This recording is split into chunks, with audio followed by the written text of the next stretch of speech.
So last week we were looking at the USA Trains Rotary Snow Plow. I bought this guy in the 1990s. Oh my gosh. I just always with me. I never did anything with it. So anyway, last week we dug it out and started, we put the grabs on it and started making some modifications to it. But we need some snow to test it. I was just going to say, looking at that vista, it's really clear. And they promised us snow, and look at that. There it is. There it is. So we can resume testing of the Rotary Snow Plow. Yes, it looks good, promising. It looks promising. This is snow, at least, so it's been snowing out here on the railroad. Now, the problem is it's been so warm that the snow that's coming down is not the traditional Utah powder. Well, it's more like snowman snow. But well, I was sort of thinking Sierra cement. Well, yeah, exactly. This is like the snow we used to get up at Lake Tahoe. It's just wet and mushy. Only this is even worse than that.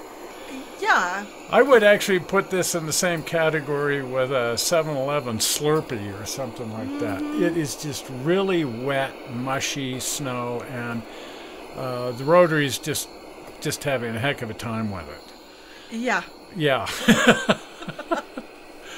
So it does give us a chance to sort of get a sense of what it may or may not be able to do. But as you can see, it's plugging up the chute, and it's not really working at all. So That's what they call it, a chute? A chute. Oh, shoot.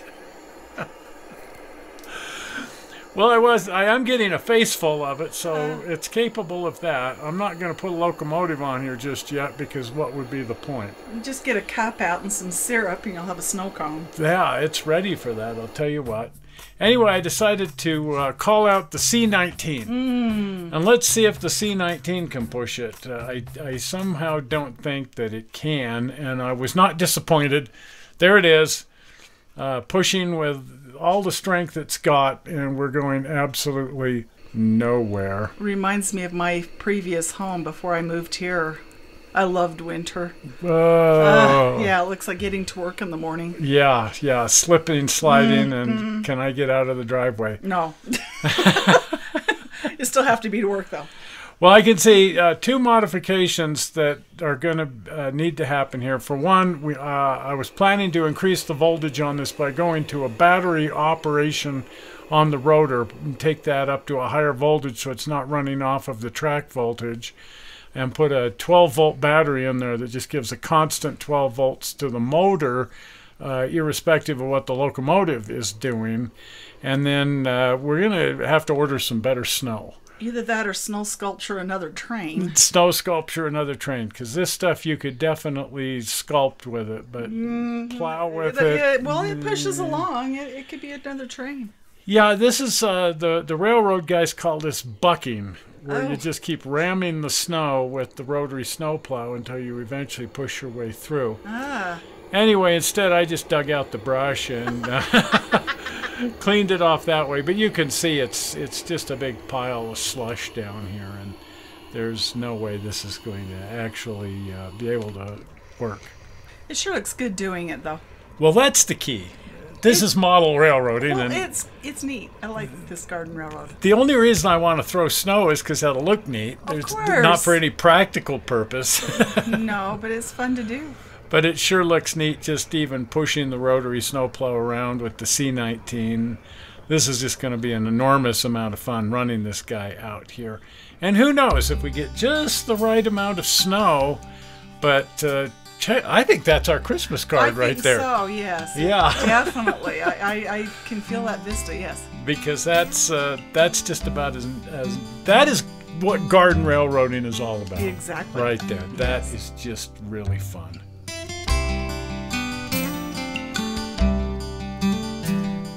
Now, because it's winter in Utah, that means the sun sets somewhere around lunchtime. Yeah. Or just a little bit after. Anyway, so I turned on the layout lights here, and I brought some figures out. And I thought, this is an opportunity to take some really neat snow pictures in the dark. Yes, with the snow. With the snow, and I was not disappointed. It just looks amazing. So anyway, let's convert this guy over to run on battery power. This is the lithium battery. I bought this off of Amazon, and I had to tie into the existing circuitry. This is the 1990 version of a sound system. Mm-hmm. Today, that's about the size of a dime. Right. But back then, it was a little bit larger, and then I Velcroed the lithium battery in here because I want to be able to remove it, because the way it works is you actually need to unplug it from the motor in order to charge the battery. So I've got it all running from the switches here. I've got the sound system running. I can reverse the rotors. Before, I was clearing the chute by just sticking my finger in there. That is not advised. I was going to say, don't do that now. Not now. At this point, this has actually got quite a powerful motor to it. And I think we're ready to try bucking some more snow. Well, that's an improvement. Yeah, it's throwing it. It's throwing it a bit. It's still just too deep and too slushy, too wet, and we need some better snow. Right. But in the meantime, I'm going to try clearing off some of this. Look at this. It's just all slush down in here. Oh, no kidding. Yeah. It's warm out here. It's like almost 40 degrees and it's snowing. Right. That's Utah weather. That's Utah weather. So that's why it's all just so slushy. It's melting as fast as it's coming down. I guess in some universes you could call this working. Either that or leaving a really good impression. Leaving a... Well, I'm impressed. I am too. Wow. I mean, that is cool. It's throwing some. It's throwing some, and a couple of times here I was getting a real face full. By the time I got done with this, I was covered with snow from top to bottom. Yes, it was actually throwing it in your face. Yeah.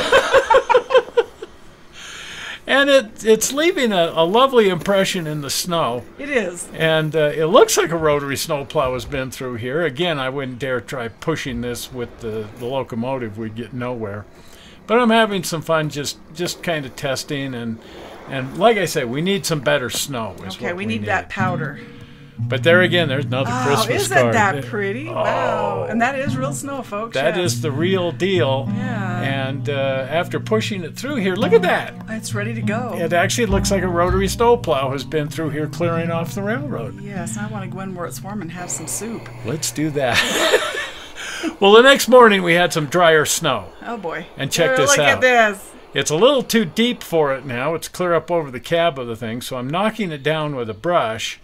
But if we have a lovely dry snow like this and only 1 to 2 inches of it, this thing goes right through it. Look at that. Yeah, it's actually throwing the snow right out of there. Yeah, so wow. It's still not meant to be completely functional. It's model railroading after all. The other problem that we've got here is from the previous night's slush storm, the tracks are really iced up. And everywhere I keep running into these huge chunks of just solid ice. I know that feeling. And that kind of stops the plow too, or at the very least it derails it. So anyway, so far the experiment is a success. So let's just press on and finish remodeling the tender, adding the tender to this thing, and get some paint on this and call it a rotary snowplow. Right. So I think what we actually have here is need for a third show. Yes, I think so. I think so. But in the meantime, boy, are we generating some Christmas cards. Yes, that's really neat, though. I like it. It sure is. Well, if you haven't been over to the channel, and if you're not a subscriber, then please subscribe by clicking on the blue button coming up just about now. Right there. Well, we're not sure how you found this video on the internet. We hope you didn't find it boring, and we'll be clearing off some more snow again soon. Let's do some Christmas shopping. Bye-bye. Bye-bye.